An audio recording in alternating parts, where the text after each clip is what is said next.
후서 3장인데요. 오늘 봉독은 6절부터 15절까지만 하겠습니다. 3장 6절에서 15절입니다. 한 절씩 교독하겠습니다. 형제들아, 우리 주 예수 그리스도의 이름으로 너희를 권하노니 게으르게 행하고 우리에게서 받은 전통대로 행하지 아니하는 모든 형제에게서 떠나라. 어떻게 우리를 본받아야 할지를 너희가 스스로 아나니 우리가 너희 가운데서 무질서하게 하지 아니하며 누구에게서든지 음식을 값없이 먹지 않고 오직 수고하고 애써 주야로 일함은 너희 아무에게도 폐를 끼치지 아니하려 함이니 우리에게 권리가 없는 것이 아니요 오직 스스로 너희에게 본을 보여 우리를 본받게 하려 함이니라. 우리가 너희와 함께 있을 때에도 너희에게 명하기를 누구든지 일하기 싫어하거든 먹지도 말게 하라 하였더니 우리가 들은즉 너희 가운데서 게으르게 행하여 도무지 일하지 아니하고 일을 만들기만 하는 자들이 있다 하니 이런 자들에게 우리가 명하고 주 예수 그리스도 안에서 권하기를 조용히 일하여 자기 양식을 먹으라 하노라. 형제들아, 너희는 선을 행하다가 낙심하지 말라. 누가 이 편지에 한 우리 말을 순종하지 아니하거든 그 사람을 지목하여 사귀지 말고 그로 하여금 부끄럽게 하라. 그러나 원수와 같이 생각하지 말고 형제같이 권면하라. 아멘. 네덜란드 철학자 스피노자가 그런 말을 했습니다. 내일 지구에 종말이 와도 나는 오늘 한 그루의 사과나무를 심겠다. 잘 아시죠? 여러분 이렇게 하실 수 있겠습니까? 내일 종말이 오는 것을 알아요. 모르는 게 아니에요. 내일 종말이 와. 내일 예수님이 오신다면 우리는 오늘을 어떻게 살아야 될까요? 우리는 오늘 원래 하던 일을 해야죠. 원래 하던 대로 살아야 되는 겁니다. 내일 예수님이 와도 오늘의 삶을 충실하게 살면 되는 거예요. 원래 내가 해야 되는 일, 생명을 살리는 일, 열매 맺는 일을 해야 되는 겁니다. 그리고 내일 예수님이 오시지 않는 것처럼 느껴진다고 해도, 모른다고 해도 오늘을 마치 내일 예수님이 오시는 것처럼 살아야 되는 거죠. 그렇게 살아야 되는 겁니다. 근데 대부분의 사람들이 삶에 대해서 그런 태도를 갖지 않습니다. 마지막으로 일하고 생각을 하면 최선을 다하기보다는 그냥 좀 대충 적당히 얼버무려서 넘기려고 하는 것 같습니다. 예수님의 재림에 대해서 데살로니가 교인들이 관심이 많았다라고 말씀을 드렸는데요. 그 중에서 이와 같이 이랑 비슷한 태도로 게으르고 그리고 자기가 마땅히 해야 될 일에 대해서 너무나도 적당히 하려는 사람들이 있었던 것 같아요. 그래서 6절 말씀 보시면 같이 읽어볼게요. 시작. 형제들아, 우리 주 예수 그리스도의 이름으로 너희를 명하노니 게으르게 행하고 우리에게서 받은 전통대로 행하지 아니하는 모든 형제에게서 떠나라. 여러분, 우리는 누구와 가까이 있느냐에 따라서 많이 영향을 받게 됩니다. 그런데 대체적으로 좋은 영향을 받는 데는 굉장히 오랜 시간이 걸립니다. 그래서 좋은 사람들과 같이 있어야 되고 그 사람의 좋은 점을 보고 의도적으로 애를 쓰고 본받으려고 노력을 할 때 겨우 조금 따라가게 돼요. 그래서 우리가 예수님에 대해서 따라가려면 어떻게 돼요? 예수님에 대해서 많이 읽고 묵상하고 따르려고 노력해야지 겨우 조금 따라가게 되지 않습니까? 그런데 악한 것에 있어서는 이와 정반대입니다. 악한 것은요, 너무나도 쉽게 따라가게 돼요. 옆에 이제 나쁜 친구가 있으면 너무나도 쉽게 그 나쁜 친구의 물을 들기가 쉽습니다. 그래서 우리가 정말 이제 금방 전염이 되는 것이죠. 이 게으름도 마찬가지였습니다. 우리는 가만 놔두면 게으르게 됩니다. 그리고 주위에 그런 자들이 곁에 있으면 더욱 쉽게 게으른 생활을 하는 거예요. 근데 문제는 이 데살로니가 교회 성도 중에 이 게으른 사람은 그냥 게으른 정도가 아니었어요.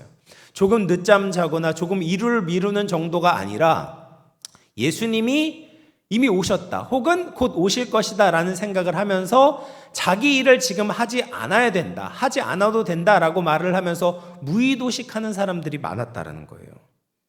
마치 이런 잘못된 확신을 가지고 생활이 엉망이 된다면 다시 돌이키는 것이 절대로 쉽지가 않습니다. 그러니까 잘못된 확신, 잘못된 믿음을 가지고 게으르게 사니까 얼마나 그 생활이 더 엉망이 되겠습니까? 그래서 그런 자들에게서 떠나라 라고 말을 하고 있는 것이죠. 하나님께서 재림의 시기를 우리에게 알려주시지 않은 이유가 무엇이겠습니까? 그 중에 하나는 우리로 하여금 무절제한 삶을 살지 않고 현실에 충실한 성도가 되라고 재림의 시기를 알려주지 않으신 겁니다. 그런데 그런 주님의 뜻을 거슬려 무절제하고 방종한 삶을 살아서는 안 되는 거죠. 그런 점에 있어서 데살로니가 성도들은 바울을 본받아야 했습니다. 8절 말씀 같이 한번 읽어보겠습니다. 8절입니다. 시작. 누구에게서든지 음식을 값없이 먹지 말고 오직 수고하고 애써 주야로 일함은 너희 아무에게도 폐를 끼치지 아니하려 함이니. 바울은 교회에서 부양받을 권리가 있었습니다. 그런데 바울은 자신의 권리를 주장하지 않고 텐트메이커로서 사역을 했었죠. 텐트메이커라는 것은 스스로 자기의 일을 가지고 잡을 가지고 자기가 먹을 것을 충당하면서 하는 그런 선교사를 의미하는 것이죠. 저도 미국에서 이제 파트타임 일을 하면서 사역을 했었는데 그것이 정말 쉽지가 않습니다. 할 일이 얼마나, 그러니까 목회 사역에 전념하지 않으면 사실 목회가 잘 되지 않거든요. 그러니까 참 쉽지가 않아요. 그러니까 사실 뭐 하나 집중하는 게 바울이니까 좀 가능했다라고 보는데, 그러니까 정말 이렇게 하는 것이 쉽지 않고, 이제 요즘 목회자의 이중직에 대해서도 말을 하지만 사실 가능하다면 교회는 목회에 전념할 수 있도록 뒷받침하는 것이 마땅하고 목회자는 재정의 후원을 받을 권리가 있는 것입니다. 그래서 오늘 말씀도 그렇게 이야기를 하지만 고린도전서 9장에서도 그런 말을 하고 있어요. 9장 11절 말씀 보시면 우리가 너희에게 신령한 것을 뿌렸은즉 너희의 육적인 것을 거두기로 과하다 하겠느냐. 그러니까 뿌린 대로 거두는데 영적인 것을 뿌렸는데 육적인 재정적인 후원을 받는 것이 과하지 않다라는 말이에요. 그것은 당연한 겁니다. 그럼에도 불구하고 바울은 교회 개척을 할 때 될 수 있으면 후원을 받지 않고 스스로 재정을 충당하면서 복음을 전했던 겁니다. 왜 그랬을까? 왜 그랬냐면 고린도전서 9장 12절 말씀을 보시면 같이 읽어볼게요. 시작. 다른 이들도 너희에게 이런 권리를 가졌거든 하물며 우리일까 보냐. 그러나 우리가 이 권리를 쓰지 않고 범사에 참는 것은 그리스도의 복음에 아무 장애가 없게 하려 함이로다.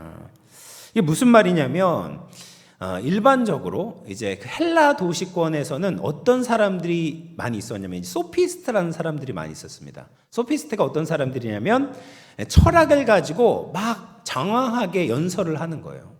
말 잘하는 사람, 요즘도 뭐 많이 있잖아요. 말 잘하는 사람들의 이야기를 들어보면 얼마나 재미있고 또 혹하고 많은 유익을 줍니까? 근데 이 소피스트들은 그런 장황한 철학들을 이야기를 하면서 후원자를 발굴을 하는 거예요. 그래서 그 후원자를 통해서 자기의 생계를 책임지게 하고 자기는 그렇게 좋은 이야기를 들려준 사람을 이제 소피스트라고 이야기를 합니다. 그런데 이제 헬라 도시들에는 뭐 데살로니가 도시나 고린도 도시에 그런 사람들이 많이 있었던 겁니다. 근데 바울은 그들과 똑같은 부류로 엮이고 싶지 않았던 거예요. 바울의 이야기를 즐겨 듣는 사람들이 많이 있었죠. 그리고 그들은 마치 소피스트들에게 했던 것처럼 바울에게도 후원하기를 원했습니다. 근데 바울은 그것을 거부했던 거예요. 왜냐하면 그들의 후원금을 받게 되면 마치 바울이 전한 복음이 새로운 철학 정도로 여겨질 것을 염려했던 것입니다. 그래서 복음 자체로 역사하기 위해서 바울은 그들의 후원받는 것을 거절했어요. 근데 모든 후원을 거절한 것은 아닙니다. 빌립보 교회 성도들이 보내준 것은 또 즐겨받고, 그러니까 오해를 하지 않는 교회에 있어서는 후원받는 것을 좋아했어요. 받았습니다. 그런데 복음에 있어서 오해할 만한 여지가 있으면 후원을 거절하는 거예요. 그리고 그 복음이 온전한 복음이 될 수 있도록, 그들의 삶 가운데 영향을 미칠 수 있도록 바울은 그 복음의 순수성을 보존하기 위해서 후원을 받지 않았던 겁니다. 그래서 데살로니가 성도들을 보면 자신의 없는 권리를 만들어서, 그러니까 일을 해야 되는데 일을 하지 않으면서 이것이 마치 자신의 권리인 것처럼 생각하고 있었던 반면 사도 바울은 자기에게 있던 권리도 절제하면서 주님의 복음을 전하고 있었던 겁니다. 그래서 얼마나 큰 차이가 있습니까? 여러분, 우리는 어떤 모습을 가지고 있는지 돌아보았으면 좋겠습니다. 우리는 나에게 없는 권리를 있는 것처럼 생각하면서 내가 할 일을 잘 하지 않고 있는지, 아니면 내 권리를 절제하고 제한하면서 주님의 복음을 위해서 살고 있는지 돌아보았으면 좋겠습니다. 자신의 권리를 누리지 않고 제한함으로 하나님 나라에 유익을 끼친 분들이 있습니다.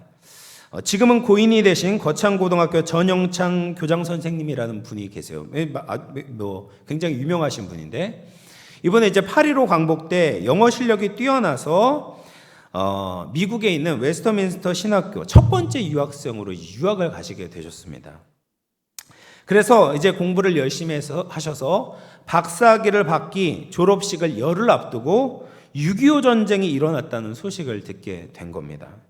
그런데 이 전영창 이제 교장 선생님께서 조국이 망하면 박사학위가 무슨 의미가 있는가라고 말하면서 즉시 귀국을 하고자 학장님을 찾아간 겁니다. 그래서 학장님께 말을 하는 겁니다. 학장님, 조국이 망하게 되었으니 저는 한국에 돌아가서 전쟁에 참여하겠습니다. 그러자 학장님이 깜짝 놀라는 거죠. 아니, 열흘만 기다리게 되면 학위를 받는데 무슨 소리인가? 자네는 전쟁이 끝나면 그 대한민국을, 조국을 재건해야 할 인물인데 조금만 기다렸다가 조국으로 돌아가는 것이 더 좋지 않겠냐.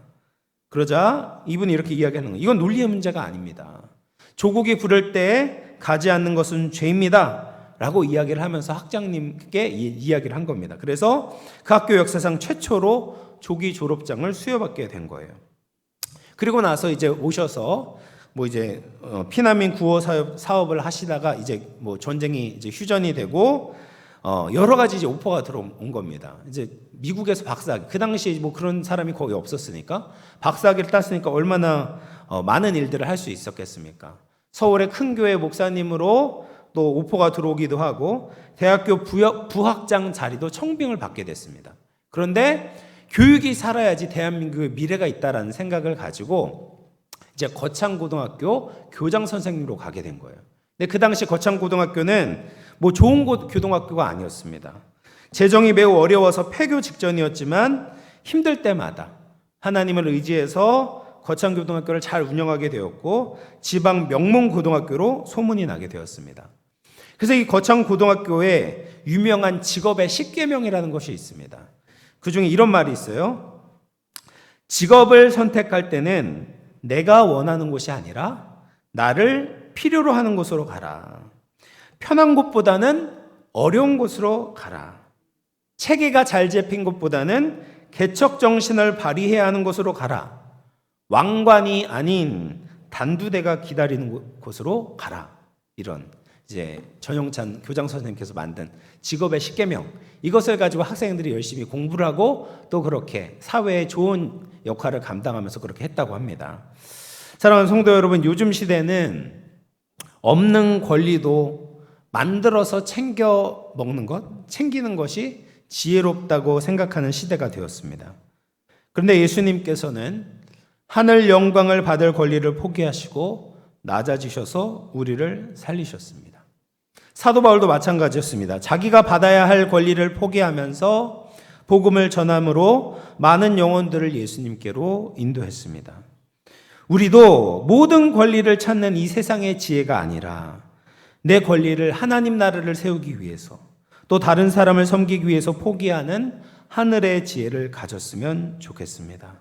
더 큰 목적을 위해서 나의 작은 권리를 포기할 줄 아는 성숙한 신앙으로 많은 열매를 맺을 수 있는 저와 여러분 될 수 있기를 주님의 이름으로 축원을 드리겠습니다.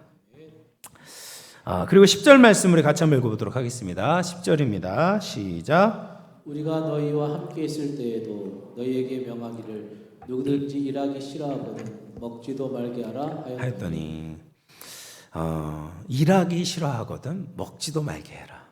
저도 이 어머니에게 이 말을 얼마나 많이 하셨죠, 권사님들? 얼마나 많이 들었는지 모릅니다. 그래서 공부가 너의 일이다. 공부하지 않거든 먹지도 말아라 하면서, 물론 밥은 주셨습니다. 그런데 저도 참 듣기 싫은 말인데 또 아이들에게 그런 말을 하게 되더라고요. 요즘 사람들은 이제 할 수만 있으면 일을 그만두려고 하는 것 같습니다. 일을 안 하려고 해요. 그래서 파이어족이라는 것이 있어요. 경제적 자립과 조기 은퇴가 합쳐진 말입니다. 파이어족은 정년까지 일하는 것이 아니고 젊은 시절에 돈을 많이 벌어서 빨리 경제적 자립을 하는 것이 목표입니다. 그렇게 얼마나 빨리 조기 은퇴를 하고 내가 원하는 삶, 가치 있고 풍요로운 삶을 사는 것을 자기의 목표로 하는 거예요.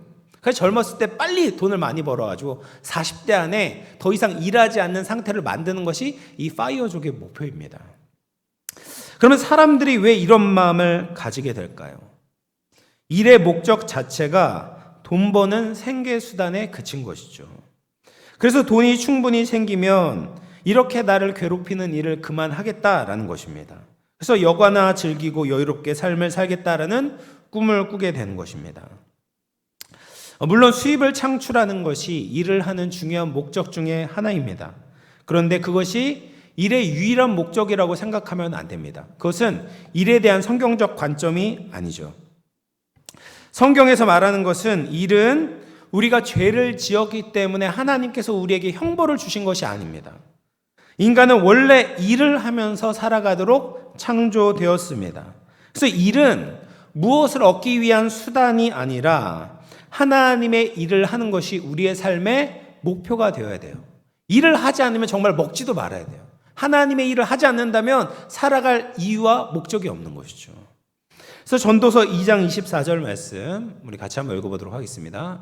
시작. 사람이 먹고 마시며 수고하는 것보다 그의 마음을 더 기쁘게 하는 것은 없나니 내가 이것도 본즉 하나님의 손에서 나오는 것이로다. 아멘. 여러분, 우리가 일을 해야만 기쁨이 있다라는 거예요. 일을 할 때 기쁨이 있는 겁니다. 왜냐하면 우리는 일하시는 하나님의 형상을 따라서 창조되었기 때문입니다. 하나님은 세상을 만드시는 천지창조를 하나님의 일이다라고 말씀을 하셨어요. 그리고 창조를 하시고 하나님의 일이 끝나신 것이 아니죠. 지금도 하나님께서는 일하고 계십니다. 그래서 요한복음 5장 17절에 예수님께서 이렇게 말씀하셨습니다. 예수께서 그들에게 이르시되 내 아버지께서 이제까지 일하시니 나도 일한다 하시매. 하나님도 일하고 계시고 예수님도 지금도 일을 하고 계시는 겁니다. 그리고 사람도 하나님을 닮았기 때문에 일을 해야지 보람을 느끼고 기쁨을 느끼고 만족을 느낄 수 있는 겁니다. 그래서 하나님은 인간을 만드실 때부터 일을 부여하셨습니다. 그것이 이제 문화 명령이잖아요. 생육하고 번성하고 땅에 충만하라. 땅을 정복하라. 땅을 잘 다스려라 라고 말씀하셨습니다. 그래서 이 땅을 정복하고 하나님이 만드신 만물을 하나님의 뜻대로 잘 다스리는 것이 인간의 역할인 거죠. 하나님의 뜻을 거스리는 무질서를 바로잡고 아름다움을 회복하도록 해야 됩니다. 그래서 종교 개혁자들이 강조했던 직업 소명설이라는 것이 있습니다. 이것이 루터의 신학에 뿌리를 두고 있는데 성직자들만 하나님의 부르심을 받은 것이 아니다라는 거죠. 모든 직업이 다 하나님의 부르심을 받은 것이다. 목사만 하나님의 부르심을 받아서 이 자리에 있는 것이 아니라 주부로 일하는 것도 하나님의 부르심을 받은 것이고 회사에서 일을 하는 것도 하나님의 부르심을 받은 거고 또 사업을 하는 것도 하나님의 부르심을 받았다라는 겁니다. 그래서 세상 사람들은 이 직업에 대해서 보통 잡이라고 이야기를 하거든요. 그냥 내가 가진 능력으로 발휘해가지고 돈을 얻는 수단을 잡이라고 이야기합니다. 근데 성경에 입각해서 직업은 vocation, 이제 부르다라는 말이에요. 하나님의 부르심의 근거로 인해서 내가 지금 이 일을 하고 있다라는 거예요. 나에게 주어진 일을 통해서 하나님을 섬기도록 부르심을 받았다라는 의미입니다. 그래서 같은 일을 해도 그냥 잡을 하는 사람이 있어요. 어쩔 수 없이 하는 겁니다. 그리고 어떤 사람은 하나님의 콜링, 하나님의 부르심을 따라 일을 하는 사람이 있는 겁니다. 잡이라고 생각하면 일하는 것이 얼마나 짜증이 나겠습니까? 힘들어요. 빨리 벗어나고 싶습니다. 그런데 콜링을 따라 하면 힘이 들어도 일 자체에서 의미를 찾고 더 성실하고 최선을 다하려고 하는 것입니다.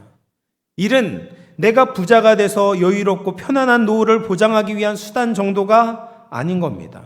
또 내가 이 일이 끝나고 나서 하나님의 일을 해야지라고 생각하는 것도 잘못된 생각입니다. 우리는 지금 하고 있는 일을 통해서 하나님을 섬기는 겁니다. 내가 지금 하고 있는 일을 통해서 하나님께 찬양을 올려드리고 있는 것입니다. 사랑하는 성도 여러분, 일은 하나님이 인간에게 주신 축복입니다. 일을 할 수 있다는 것이 얼마나 큰 감사의 제목인지 모릅니다. 우리에게 맡기신 일을 열심히 감당함으로 하나님께 영광을 돌리기를 바랍니다. 지금 가정에서 일을 하는 것도, 사회에서 일을 하는 것도, 또 교회에서 일을 하는 것도 하나님을 위해서 하고 있다면 이 모든 것이 똑같은 하나님의 일입니다. 근데 반대로 교회에서 무슨 일을 하고 있어도, 찬양을 하던 혹은 설교를 하든지 기도를 하든지 하나님의 부르심과 상관없이 그냥 습관적으로 하고 있다면 그것은 하나님의 일이 아닐 수도 있는 것이죠. 그래서 우리에게 주신 달란트를 가지고 최선을 다해서 하나님께 영광 돌릴 수 있는, 하나님의 축복을 경험할 수 있는 저와 여러분 되기를 주의 이름으로 축원을 드리겠습니다. 우리 마지막으로 13절 말씀 같이 한번 읽어보도록 하겠습니다. 시작. 형제들아 너희는 선을 행하다가 낙심하지 말라. 그래서 우리가 일을 하다가 선한 삶을 살다가 낙심하지 말아야 된다라는 거예요. 여러분, 데살로니가 성도들이 얼마나 낙심이 됐겠습니까? 어떤 사람들은 열심히 일을 하는데 주위에서 놀고 있는 사람들이 꽤 많이 보이는 거예요. 그들이 막 내가 열심히 일한 걸로 막 그냥 가져다 쓰는 겁니다. 이러면은 상처를 받게 되잖아요. 나도 그만해야 되는 것 아닌가 이런 생각이 들지 않겠습니까? 그런데 그럴 때도 낙심하지 말고 흔들리지 말고 성실하게 감당하라 라고 이야기를 하고 있어요. 하나님께서 우리를 거듭나게 하신 목적을 선한 일을 하게 하려 합니다 라고 말씀을 하고 있습니다. 그런데 우리가 선한 일을 하다 보면 자꾸 걸려 낙심하게 되는 일들이 생깁니다. 아무도 알아주는 사람이 없을 때 낙심이 될 수 있습니다. 또 선을 행하는데 도리어 오해나 핍박으로 인해서 괴로움을 당할 수도 있어요. 여러분, 앞에서 일을 해본 사람들은 압니다. 일을 추진하다 보면요, 꼭 불평이 나와요. 같이 이야기할 때는 아무 말도 안 하다가, 혹은 같이 이야기해야 될 때는 없다가 뒤에서 꼭 딴소리 하는 사람들이 있습니다. 그거 말고 다른 걸 해야 되는데, 이런 식으로 뒷북을 치거나 이게 마음을 상하게 하는 일들이 생기곤 합니다. 또 일을 안 하면 오해받을 일이 없는데 일을 하다 보면 사람들의 오해도 받고 상처도 주고 또 사람들의 입방아에 오를 일도 생기게 돼요. 그런 일이 생기면은 일을 하기가 싫어지는 것이죠. 또 일을 하는데 악한 사람이 나보다 더 잘 되는 일을 보게 되면 낙심이 될 때도 있습니다. 난 이렇게 주님을 위해서 열심히 일을 하는데 예수님도 모르는 사람들이 이 땅에서 성공하고 자녀들이 잘 되는 것을 보면 억울하고 내가 이렇게 일을 해서 뭐하나 그만둬야 되겠다 이런 생각이 들기도 하는 것입니다. 그러나 선을 행하되 낙심하지 말아야 되는 것이죠. 왜냐하면 우리가 한 모든 수고들이 주 안에서 절대로 헛되지 않기 때문입니다.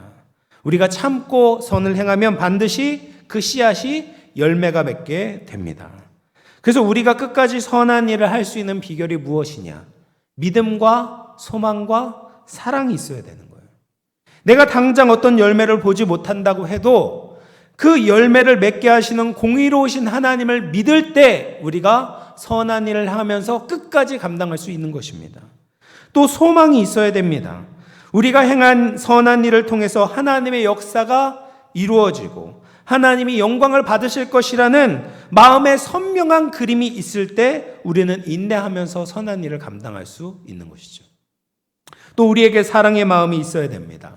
하나님을 사랑하는 마음, 또 내가 선한 일을 함으로써 우리 가정이 잘 되고 또 우리 교회가 아름답게 세워질 것이라는 그런 사랑하는 마음이 있을 때 우리는 선한 일을 멈추지 않을 수 있는 것입니다.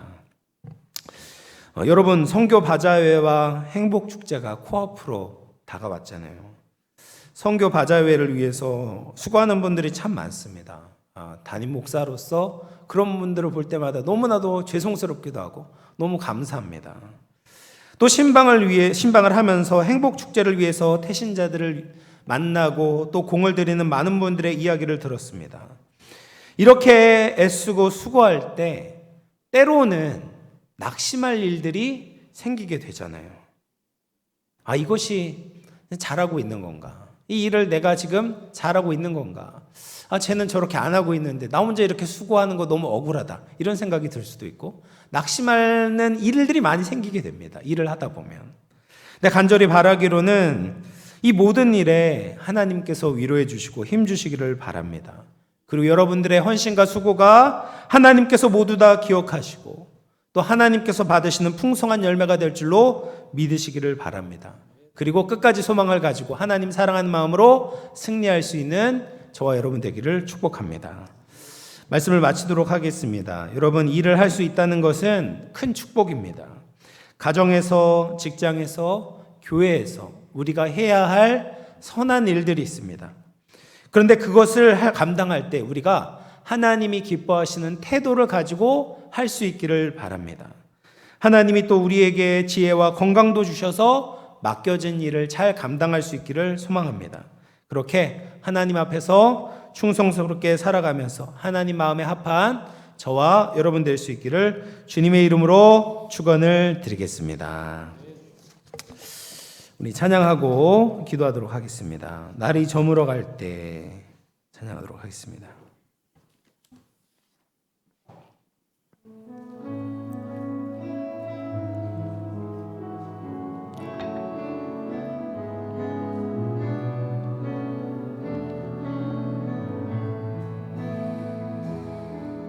날이 저물어갈 때 빈들에서 걸을 때 그때가